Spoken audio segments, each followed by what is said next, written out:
My stepchildren said, "You're just a place to sleep, not family."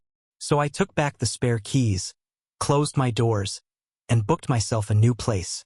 That night, they had to ask their mom where to sleep.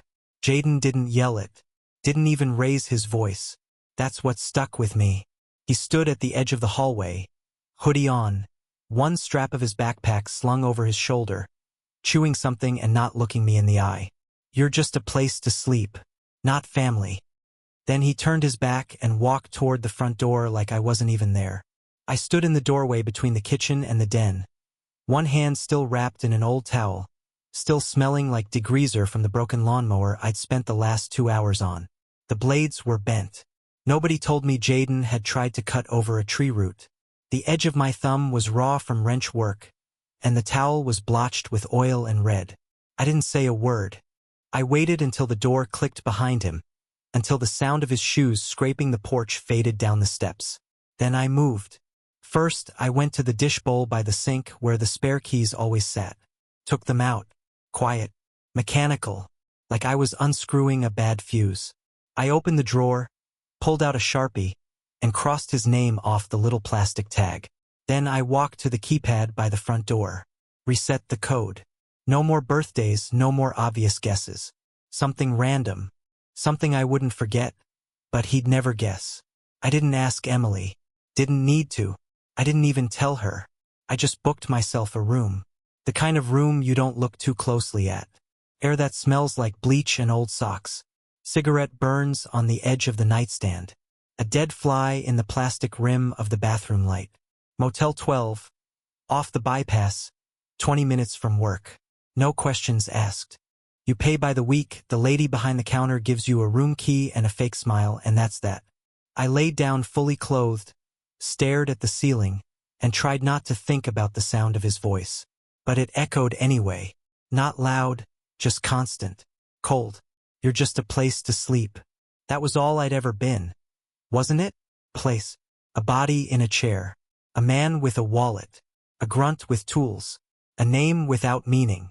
They used to call me Tom. Never Dad. Never even stepdad.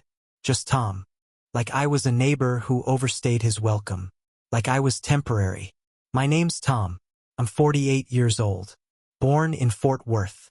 Moved to this town when I was 39 after my back went out from climbing too many poles. I work as an electrician. Real work. The kind where your hands bleed in the winter and sweat in the summer. Where your shoulders never quite feel right when you wake up. I met Emily at the grocery store. She was bagging frozen peas and yogurt into a canvas tote, and I cracked a joke about the price of eggs. She laughed. Not politely, genuinely. The kind of laugh that makes you believe you still exist in this world. She had 2 kids, Jaden and Haley, 11 and 7 at the time. She told me on the first date, eyes steady, voice calm, "They come first." I said okay. I didn't know then what that really meant. Not yet. What it would mean. It meant missing my cousin's wedding because Jaden had soccer. It meant pulling extra hours to cover a surprise school field trip that somehow cost $700.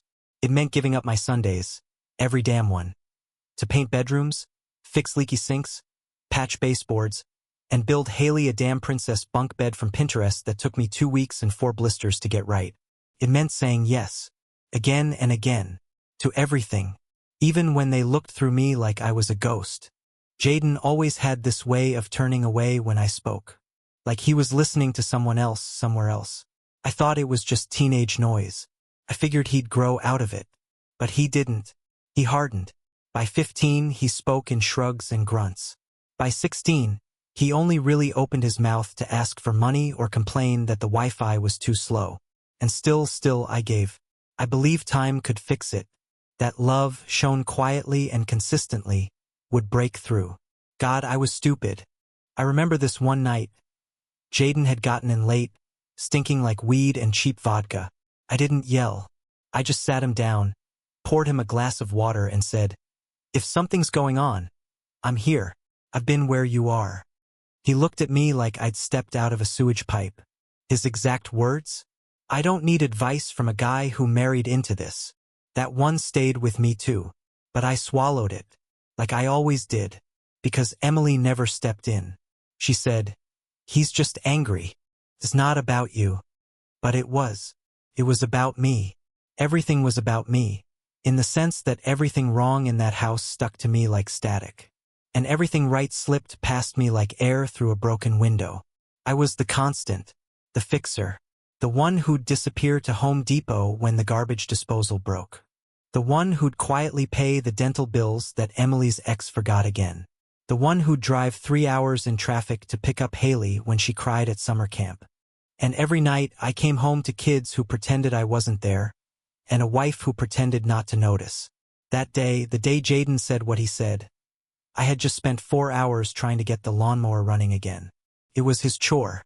He was supposed to mow. But of course he jammed it, ignored the sound when it hit the root, walked away when it wouldn't start again. I spent my Saturday fixing his mess.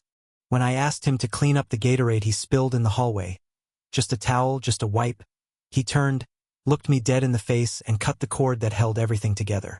"You're just a place to sleep, not family." He didn't even wait for me to respond. That night he came home late, found the keypad blinking red. His code didn't work anymore. I imagine the look on his face. I imagine him standing there, phone in hand, punching numbers that used to mean access and now meant rejection. I imagine him turning to Emily, his mother, and asking her what the hell was going on. I wasn't there for it, but I got the text later. Not from him, from Haley. "Jaden can't get in. Where are you?" I didn't answer. I turned the motel TV off, stared at the ceiling until I couldn't tell if the light was flickering or my eyes were. Outside, the hum of the freeway sounded almost like the house fan they never remembered to clean. My name is Tom, and that night I stopped being theirs. The next morning, I sat in the motel chair and watched dust drift through the slats in the blinds. My back ached. Not from the bed, I'd slept worse. No, it was the weight. Years of it, settling in my spine like wet concrete.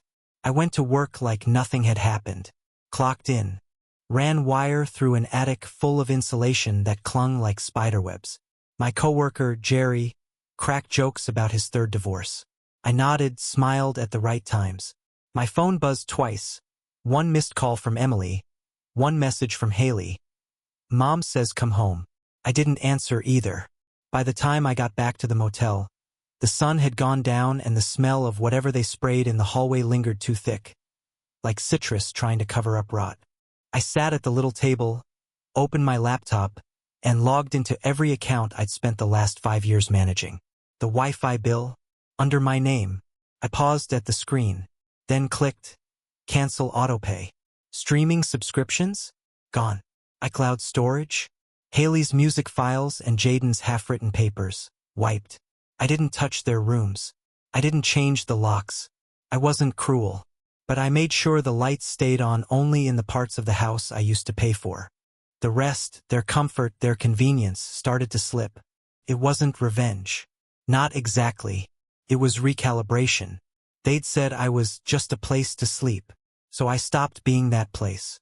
I stopped being their soft landing, their safety net, their ghost of responsibility. It's a strange thing. How fast a house starts to feel like someone else's when your name no longer echoes in its halls. Even stranger when no one rushes to stop you from disappearing. For days, Emily sent brief texts. "When are you coming back?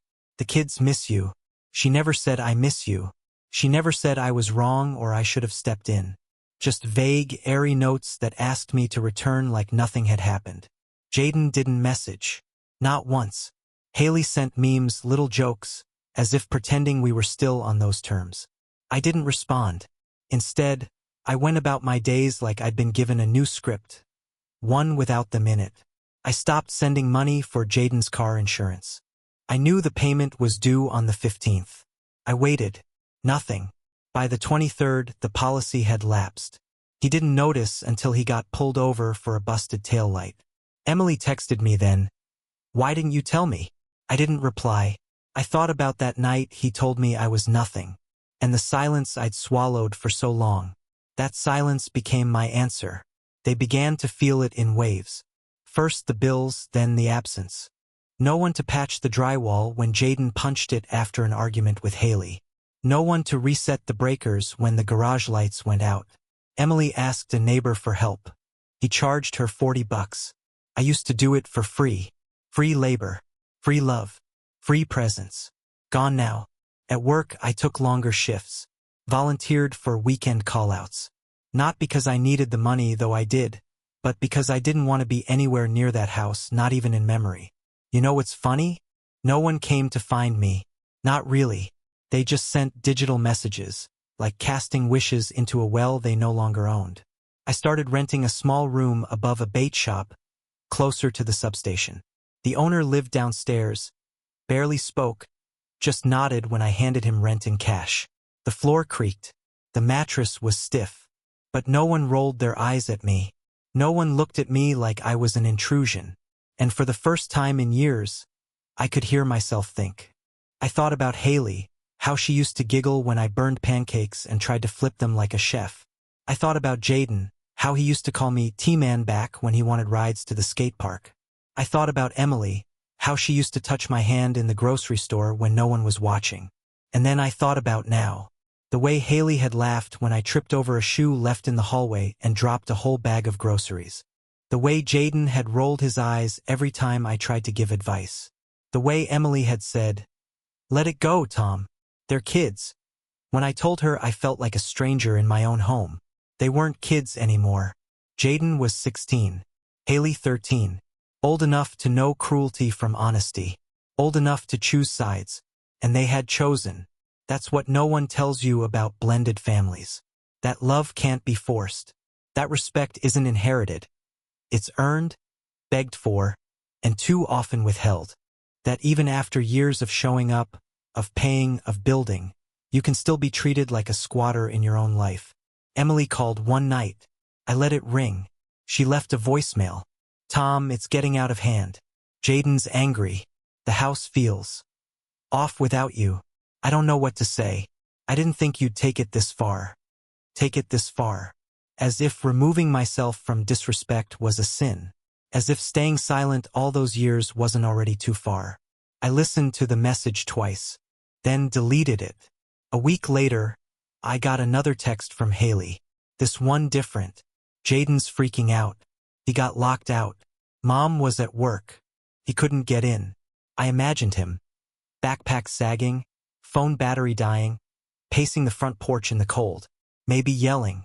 Maybe trying to call me. But my number was blocked on his end. Had been since the night he told me I was just a place to sleep. I hope the irony sank in. The next day, I turned off the heating panel for the upstairs rooms. It was still fall, but the nights had started to dip. I left the downstairs heat running, Emily's room, the kitchen. Just not theirs. 2 days later, another message from Emily. "Jaden says you cut the heat upstairs. That's petty, Tom. Petty."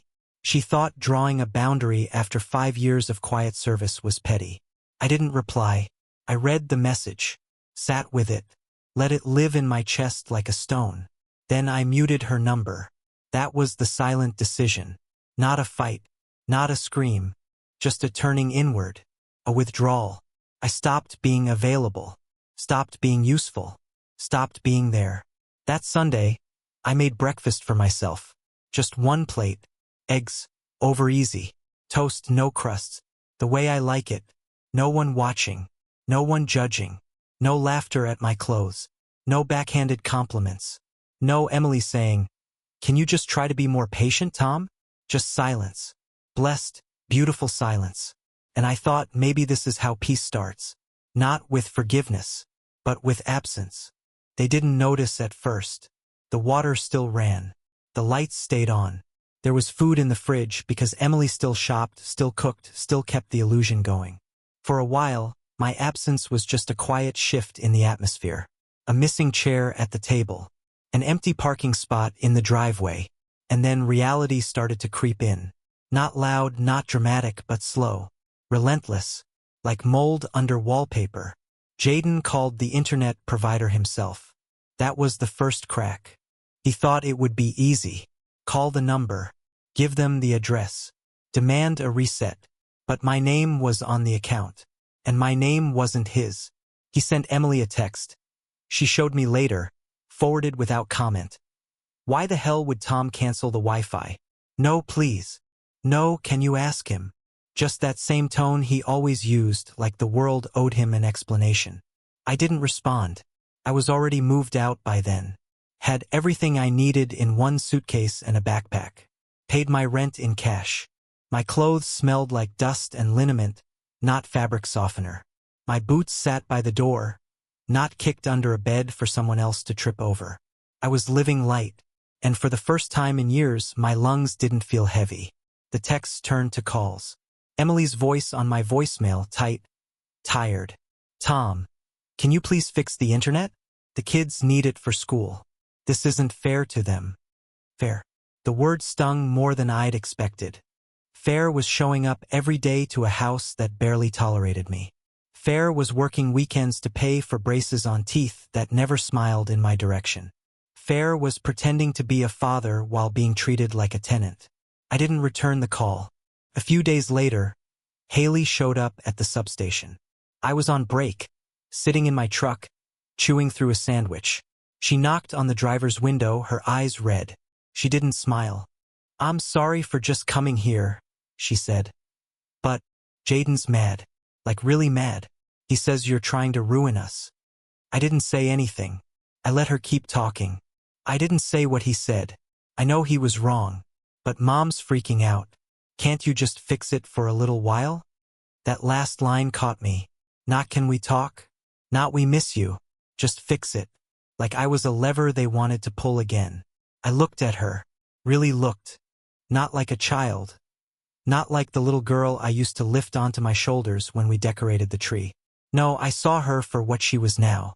A teenager raised in comfort, in assumption, in the belief that the roof over her head and the warmth in her room came from nowhere. That stability was something men like me gave automatically, like breath. I'm not ruining anything, I said. I just stopped building.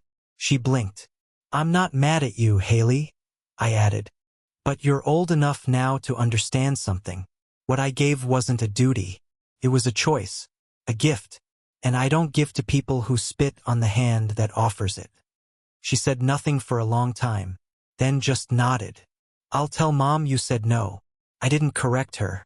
I just watched her walk away. That weekend, the power tripped in the garage. I knew it would. Jaden had overloaded the outlets before, running his gaming rig and a heater at the same time. Normally, I'd be in there within the hour, resetting things, maybe rewiring the panel. Instead, I got a picture message from Emily.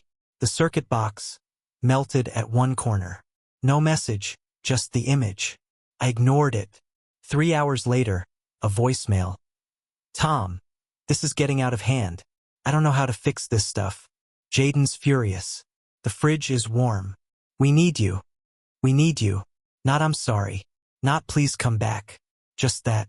I turned off my phone. I drove to the lake instead, sat in the truck with the windows down, and listened to the sound of something other than need. The next day, I got the first call from Jaden since it all began. It started with noise, wind, maybe. Then his voice, clipped and full of anger. You can't do this, he said. You can't just leave and let everything fall apart. You're the man of the house. You're supposed to. He stopped, like the weight of the words surprised him. I waited. He didn't finish the sentence. Just hung up. And I sat there, holding the phone, thinking, was I ever the man of that house? Or just the man who paid for it? Days passed. The texts changed tone. First from Emily, I don't know what you want from us. Then from Haley, can I still use the Netflix login?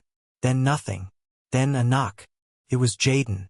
He stood outside the door of my rental, backpack slung over one shoulder, hair messy, eyes tired. You live here now? He asked, looking around like he couldn't believe it. I didn't answer, just held the door. He didn't ask to come in. Mom told me you're not sending money anymore. For anything. I nodded. He shifted on his feet, suddenly unsure. I didn't mean it, he said. That night, I was pissed. You meant it, I said. You just didn't mean the consequences. His mouth opened, then closed. I'm not here to beg, he added. Good. He swallowed. But it's cold. And she's working nights. Sometimes Haley's alone. I nodded again. And he flinched. And I don't know what to do. That was the moment. Right there. Not the insult. Not the cold shoulders. Not even Emily's silence. This boy, not a man, standing in front of me with all the arrogance peeled away. Not asking for love. Not asking for forgiveness. Just for me to pick up the hammer and nails again and put his world back together. But the tools were locked away. And I was done being their foundation. You sleep at your dad's place yet? I asked. He snorted. He won't answer my calls. Then maybe next time, think twice before choosing whose blood matters. He looked at me then, not like a son, not like a stepson, like a stranger realizing the ground under him had never been his. Whatever, he muttered. This is messed up. He turned and walked away. I closed the door and sat back down at the little table. My coffee had gone cold. I drank it anyway. It was a Tuesday when she finally came to see me. No text first. No call. Just a knock. Emily stood on the steps of the bait shop flat like she'd walked through rain, though the sky was dry. Her hair was pinned up like it always was when she hadn't slept. No makeup. No earrings. The woman I married had been proud. Sharp. A school counselor who gave advice like gospel and fixed broken kids with soft words and firm hands. But this woman looked like someone who'd bet everything on silence. And lost. Tom, she said. Just that. My name. Like it still belonged to her. I stepped aside and let her in.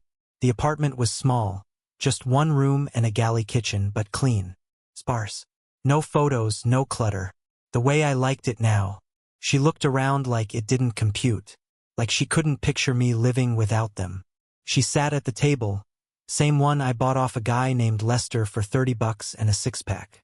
She didn't ask for coffee. Didn't say how she'd found me. She just spoke. You were right. 3 words. Soft. Crushed. I didn't answer. She looked down at her hands. They were shaking. I should have stopped them. Jaden. The things he said. Haley too. They don't understand. Not really. But I did. I saw it. I saw how they treated you. And I did nothing. She looked up. I failed you. It should have meant something. Should have landed like a key in a locked chest. But all I felt was the dull echo of years too late. You let it happen, I said. She nodded. Not a defense in sight. They're scared now, she continued. The heater's off again. Haley's card got declined when she tried to buy school supplies. Jaden, he's flailing. He says you're punishing him. I told him it's not punishment. It's consequence. That word again. But now from her mouth. They thought they didn't need me, I said. That I was just furniture. Good for rides and bills. They made that clear. And you let them draw that line. I know. Silence settled between us. Not awkward. Just final. I didn't come to ask you to come back, she said. I know better now. I looked at her. What did you come for then? Her eyes welled. But she didn't cry. Not yet. I came to say I'm sorry. And to ask what now? What happens next? I didn't answer right away. Because what happens next is what always happens when people play with the weight of a man's sacrifice. The bill comes due. I'm not coming back, I said finally. Not to that house. Not to that role. She nodded slowly. I thought maybe if we talked. I stopped her with a look. No, Emily. Talking's what we didn't do when it mattered. What happened wasn't sudden. It was years in the making. Every time you let them walk over me. Every time you smiled at their jokes when they mocked me. Every time you said, they're just kids. Instead of stop. You trained them to see me as less. And now they do. She looked down at her hands again. A tear slipped, but she wiped it away quick. Like it had to be hidden. Jaden needs to reapply for his insurance. On his own. Haley needs to learn that school supplies aren't delivered by ghosts. And you need to face that I was never truly in your corner. That broke her. Her face twisted. Not into anger, but grief. I wanted to be, she whispered. I thought love would cover the gaps. that we'd grow into a real family over time. We didn't grow, I said. We calcified. She stayed a little longer, not begging, just present. For once. Before she left, she turned at the door. If I had stood up for you sooner, would we be okay? I didn't lie. No, because respect delayed is respect denied. When she left, the air in the apartment felt lighter, like her guilt had weight and now it was gone. 2 days later, Haley messaged me again. This time, it wasn't a request. You're not coming back, are you? No period. No question mark. Just that. A realization in digital ink. I didn't reply. I didn't need to. That weekend, Jaden tried one last play. He showed up with a letter, college funding paperwork. Half complete. Sloppy. Look, I filled out most of it, he said, holding it out like an olive branch. I'm not your father, Jaden, I said. I know, he mumbled. But you were. Was. He flinched. You walked away first. You can't ask me to carry you now. He stood there, weight shifting. I don't have anyone else. That's not true, I said. You have your mom. You have your dad. He's a joke. Then maybe you should have thought of that before you made him your line in the sand. He left. Didn't slam the door. Just drifted. I never heard from him again. Haley sent me one more message. A picture of the bunk bed I built for her. Still standing, paint chipped, one rail cracked. It's falling apart. I stared at that image longer than I should have. I almost offered to come fix it. Almost. But then I remembered. I'm not the fixer anymore. I'm not the back they stand on. I'm not the silence that makes their comfort possible. I'm just a man who gave and gave and gave until the giving hollowed me out. Emily never contacted me again. Maybe she finally understood. Or maybe she simply accepted the silence I'd been living in all along. I still think about them. Not with hate. With clarity. Jaden will grow up and wonder why nobody stuck around. Haley will learn that love without gratitude is a fragile thing. And Emily, she'll look back and realize that letting children run the house doesn't make you a mother. It makes you an accomplice. As for me, I rebuilt. Quietly. Slowly. I got a new place, not big, but mine. I took a promotion at the substation. I joined a late-night league for old electricians who think they can still bowl. I keep a picture on my dresser, not of the family, of the bunk bed, the only thing I ever built that stayed standing, even after I left. Some nights, I stare at the ceiling and ask the question that won't die. Was I wrong? Was I wrong to walk away from children who never asked for me, but never turned me away when the gifts flowed? Was I wrong to cut the cord, to stop carrying a family that never saw the blood on my hands? Was I wrong to demand respect, not as a father, but as a man? You tell me, because I lived it, and I'm still trying to breathe through the silence.